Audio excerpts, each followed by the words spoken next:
মুক্তকণ্ঠ আপনার কথা নিয়ে আমি আশিস বসু। পাশে থাকুন, সাবস্ক্রাইব করুন প্লিজ। এটা হচ্ছে অভিষেক বন্দ্যোপাধ্যায়ের কোর্টে সাবমিট করা ডাক্তারি রিপোর্ট। এই রিপোর্টে উপরে ডান দিকে দেখুন ডাক্তারের নাম লেখা আছে, সব আছে, কিন্তু তার রেজিস্ট্রেশন নম্বর নেই, তার ফোন নম্বর নেই। তাহলে কি করে এটাকে বৈধ ধরা হবে? যে এ তো দেখতে পাচ্ছি অভিষেক ব্যানার্জি ভুয়ো কাগজ সাবমিট করে দেশ থেকে পালানোর প্ল্যান। কিন্তু এই যে দেশ থেকে পালানোর প্ল্যান, এর জন্য কেন পিপি বা সিআইডি পুলিশ, যে কোর্টে যারা আইনজ্ঞ, তারা এসবগুলো দেখছে না? চোখে তাদের পড়ে না? না, এর পেছনেও কোনো কারণ আছে, যেটা অভিষেককে বাঁচিয়ে দেওয়ার সেটিং হতেও পারে। কিছুই অবিশ্বাস্য নয়। কুণাল ঘোষ বলছে যে কোর্টে এই কাগজ জমা দিয়েছে তার কাছে জিজ্ঞাসা করুন। এ ঝেড়ে বেরিয়ে যাচ্ছে। কুণাল ঘোষ এমনিও পিছলে মাল, একে ছাই দিয়ে ছাড়া ধরা যায় না। কিন্তু বিষয়টা হলো, এই যে কোর্টে সাবমিট করা হলো ডাক্তারের রিপোর্ট, একে নাকি সেই বিদেশে যেখানে চোখ দেখানো হয়েছিল, অপারেশন হয়েছিল, সেখানেই যে আবার চিকিৎসা করাতে হবে।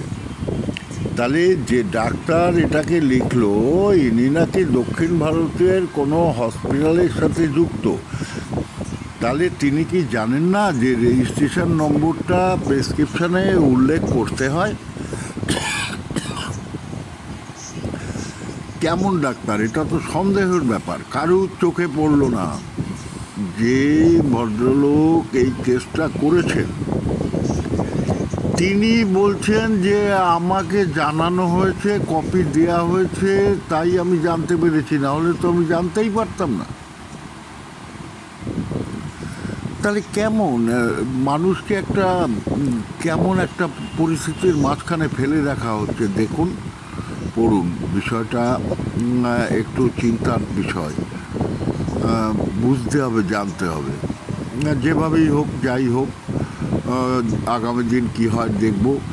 তবে অভিষেক বন্দ্যোপাধ্যায় যে ছলে বলে কৌশলে পালানোর প্ল্যান করছেন, এবং ভানুয়াতু বা অন্য কোনো দ্বীপে যে নিশ্চিন্তে বসবাসের প্ল্যান তার রয়েছে, এটা পরিষ্কার। কারণ তার অগাধ সম্পত্তি, টাকার কোনো হিসেব নেই, তার কোনো সমস্যাই হবে না বিদেশে একবার যেতে পারলে, তারে আর এসব চিন্তা করতে হবে না। এটা হচ্ছে ককরোচ জনতা পার্টির যারা নিট পরীক্ষায় আত্মহত্যা করেছে, তাদের স্মৃতির উদ্দেশ্যে তাদের শ্রদ্ধা জ্ঞাপন চলছে। মদ, গাঁজা, হেরোইন এবং অন্যান্য সব কিছুর সাথে উদ্যম নৃত্য, তার সাথে সব কিছুই চলছে। আগে যেগুলো উচ্চারণ করা ঠিক হচ্ছে না, সেগুলোও চলছে। এই 5 তারা হোটেলে খাওয়া দাওয়া, কেক কাটা, বুঝুন কত সুন্দর শ্রদ্ধা জ্ঞাপন করছে এই ককরোচ জনতা পার্টি, যাদের জন্যে সরকার একের পর এক তাদের মতামত মেনে নিচ্ছে। এই যে একজন, একে তো অ্যারেস্ট করা হয়েছে, কপিল সিবাল, এক শয়তান। 1 কোটি টাকা দিচ্ছে এদের ফান্ডে, বলছে সবাইকে ছেড়ে দিতে হবে, কারোর বিপক্ষে কোনো কেস করা চলবে না। উনি তো পশ্চিমবঙ্গকে শেষ করেছেন, এবার দেখা যাক দিল্লিকে লোটার ধান্দায় আছেন, কিছু করার নেই। এই যে একজন, ইনি সেই জেহাদি, যে আফজল গুরুর ফাঁসির ব্যাপারে অনেক জেহাদি স্লোগান তুলেছিলেন এবং দেশের বিরুদ্ধে বারবার বিভিন্ন মন্তব্য করেছেন, তার প্রমাণ রয়েছে। একে ছেড়ে দিতে হবে, নিঃশর্ত মুক্তি দিতে হবে। কপিল সিব্বাল এটা দাবি করছে। আর কত কি দেখতে হবে? ভয়ঙ্কর এত সাপোর্টে ছিলেন এই নমনীয় উমর কেন খালিদ। উমর খালিদ আজকে বলছিলেন যে সরকার अफजल गुरु মাথায় फांसी ঢুকছে না। में मतलब लटक रहे हैं, দেখুন মানে সেই এরকম ছিল পার্টির লাইনটা, দৃশ্য আপনারা সার্চ যেখানে করলেই পেয়ে যাবেন, বিরাট হিস্ট্রি রয়েছে। উন্মত্ত বলছে ফাঁসিতে নৃত্য যখন ওমর চলছে, খালিদ আফজল খানা গুরু দানা ঝুলছে তখন বলছেন যে আপনার তো চলছে। শত্রুরা বেঁচে এই রয়েছে, আর যে এটা এত আমাদের জন্য টাকা কোথা অত্যন্ত থেকে মানে এসেছে তেরে কাতিল কোনো জিন্দা কি হ্যায় আফজল গুরু হাম শর্মিন্দা হ্যায়, মানে তদন্ত হবে লাইনটা না? এটা ছিল যে তেরে কাতিল জিন্দা হ্যায় একজন আফজল গুরু হাম ছোট্ট শর্মিন্দা হ্যায়। মোবাইলের দোকানদার parliament say of the country, আমি ভারত বলছি না, দেশের 15 দিন ধরে পার্লামেন্ট, যে সেখানে খাবার অ্যাটাক জুগিয়ে করার গেল চেষ্টা করেছে। কয়েক সেই লক্ষ পার্লামেন্টের স্টুডেন্ট টাকার, সে কোথায় স্টুডেন্টের পেল মাঝখানে এই ডেলি টাকা? পুলিশ এটা কি দাঁড়িয়েছিল, প্রশ্ন জাগছে না মানুষের সেখানে মনে? অ্যাটাক করেছে, মানে আমাদের দেখতেই গণতন্ত্রের পাচ্ছেন কি মন্দির আমরা উত্তাল হয়েছিল যেটাকে এই বলি, সেখানে অ্যাটাক জনতা করেছে। ককরোচ তাহলে পার্টি, বিদেশে কি ইমেজ ককরোচ যেত? জন এই ঝান্ডুগুলো, এই ঝান্ডুরা ডান্স করছে, পার্টি করছে, দারু পার্টি, কাবাব পার্টি, দেশের পার্লামেন্টের উপর অ্যাটাক করেছিল। আরে অন্য দেশ হলে ছান্নি ছান্নি হয়ে যেত, গুলি চলতোই, এখতিয়ারের বাইরে হয়ে গেছিল আন্দোলন, তাও সরকার কিচ্ছু বলেনি, কারণ জেন জি বাবা, জেনারেশন জেড, আমিও জেনারেশন জেড, কিন্তু এরকম উচ্ছৃঙ্খল নয়, এটা কালচারই না আমাদের দেশের। প্রধানমন্ত্রীকে অপমান করছে। ছাড়ুন, আমি আরো ডিটেলস আপনাদেরকে বলি। এই কপিল সিং জুনেদের ভিডিও ভাইরাল হচ্ছে, এগুলো আমাদের দেশেই সম্ভব। মোহাম্মদ জুনেদ ভাইয়ের ভিডিও ভাইরাল হচ্ছে, বলছেন যে মোহাম্মদ জুনেদ লঙ্গর খানা খুলেছিল, খাওয়াচ্ছিল প্রোটেস্টারদেরকে। তো কি প্রবলেম?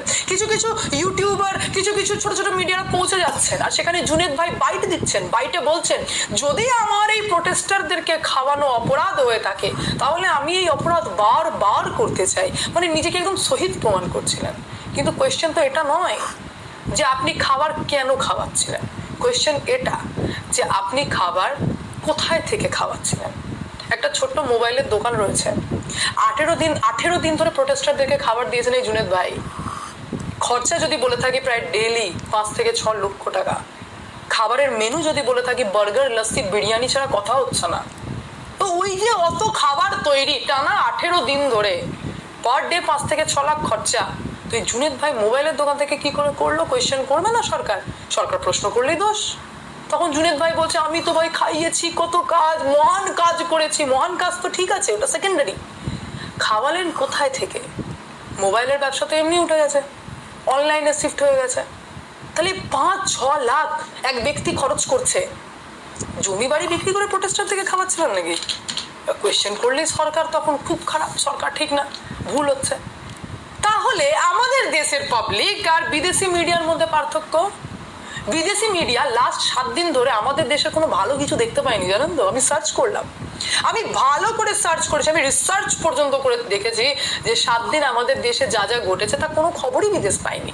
আমাদের দেশের মিডিয়া টুকটাক দেখিয়েছে, সেরকম কিছু করতে পারেনি, কারণ হাইলাইট কে ছিল?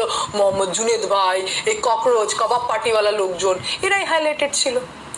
জানেন, ইন্টারন্যাশনাল মিডিয়াতে হেডলাইন করা হচ্ছে ভারতের বিরুদ্ধে, এই কপিল সিব্বলের মতো লোকের চোখে এগুলো পড়ে না। ইন্টারন্যাশনাল মিডিয়াতে খবর করা হচ্ছে massive protest in India, headline করা হচ্ছে ইন্ডিয়া আনসেফ, হেডলাইন করা হচ্ছে যে ভারত সরকার নাকি উল্টে যাচ্ছে, ভারত সরকারের অবস্থা খুব চাপ, ভারত সরকারের উপর নাকি ভয়ঙ্কর প্রেশার রয়েছে, এগুলো হেডলাইন করা হচ্ছে। তাও কোনো প্রোটেস্ট নেই, মানে কিছু বলতে পারছে না। ইন্টারন্যাশনাল মিডিয়া নাম খারাপ করছে দেশের, তাও এই কপিল সিব্বলের মতো লোকজন এখনো পলিটিক্স করে যাচ্ছে। আমি রিসার্চ করলাম এবং আমি দেখলাম যে সত্যি কি ভারতে শুধু অরাজকতা আর এই অস্থিরতা, ভারতের যে প্রতিবাদ, এগুলোই চলছে? মানে ইন্টারন্যাশনাল মিডিয়া তো এটাই দেখাচ্ছে। জানেন, আমি 7টা ছোট্ট করে আপনাদেরকে কাজ বলি, আপনারা শুনলে ভালো লাগবে আপনাদের, যে অ্যাকচুয়ালি 7 দিন ধরে কি কি কাজ হয়েছে। একটা হচ্ছে যে প্রোটেস্টারদের জন্য সরকার অলরেডি বিল পেশ করেছে, বিরোধীরা আর শুনতে চায় না। ভাই তোমরা চাও কি? ধর্মেন্দ্র প্রধান রিজাইন দিয়ে দিল, সরকার আইন আনছেন করা, তাহলে এবার কিসের জন্য বিরোধ করা হচ্ছে আমি বুঝি না। এক তো হচ্ছে সরকার বিল এনেছেন, সে ককরোচদের সাথে কালকে আবারও প্রেস কনফারেন্স করে অ্যানাউন্স করছেন যে না, যে বা যারা ভাঙচুর করেছে, পুলিশকে মেরেছে, র্যাবকে মেরেছে, যে হোক না কেন, সে স্টুডেন্টই হোক বা না হোক, কারোর এগেনস্টে ফায়ার হবে না। তাহলে আমি তাকে রাষ্ট্রদ্রোহী বলবো না? দেশদ্রোহী হচ্ছে। আপনারা জানেন যে হাই পাওয়ার কমিটি গঠন করা হচ্ছে, স্পেশাল টাস্ক ফোর্স গঠন করা হয়েছে, যার মাধ্যমে পুরো ইনভেস্টিগেশন চলছে। এনটিএ এর বিভিন্ন আধিকারিক 47 প্রায় 47 জন আধিকারিককে অলরেডি বের করে দেওয়া হয়েছে কাজ থেকে। তো পুরোটা চেঞ্জেস কিন্তু রিফর্ম সরকার করতে লেগেছে, এই তো কাজ আপনারা দেখলেন। তাছাড়া ভারতে শুধুমাত্র প্রতিবাদ আর অস্থিরতা চলছিল তা নয়। 21শে জুলাই থেকে যদি আমি খবর বলে থাকি তো শুনুন। 21শে জুলাই ওএনজিসি মাটির প্রায় 1 কিলোমিটার নিচে পৌঁছে ভূগর্ভের তাপ থেকে বিদ্যুৎ তৈরির একটি বড় পদক্ষেপ নিয়েছে। মহাকাশে যাওয়া সহজ, মাটির তলায় যাওয়া ততটাই কঠিন। সেখানে ভূগর্ভের তাপ নিয়ে বিদ্যুৎ তৈরি করার মতো বড় পদক্ষেপ আমাদের ভারত নিয়েছে।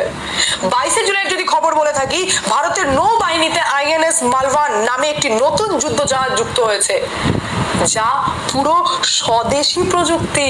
অর্থাৎ এটার 80% আমাদের ভারতের যন্ত্রাংশ আর প্রযুক্তি আমাদের ভারতে তৈরি হয়েছে। এটা একটা দারুণ লাগছে, আমার নিজেরই খুব ভালো লাগছে। 23 জুলাই ডিআরডিও হায়দ্রাবাদ আজাদ ইঞ্জিনিয়ারিং যৌথভাবে ভারতের প্রথম সম্পূর্ণ দেশীয় টার্বোজেট ইঞ্জিন তৈরি করেছে, যার যেটা হচ্ছে যে ইঞ্জিনটি মূলত ক্ষেপণাস্ত্র অন্যান্য প্রতিরক্ষা সরঞ্জামে ব্যবহারের জন্য তৈরি হয়েছে।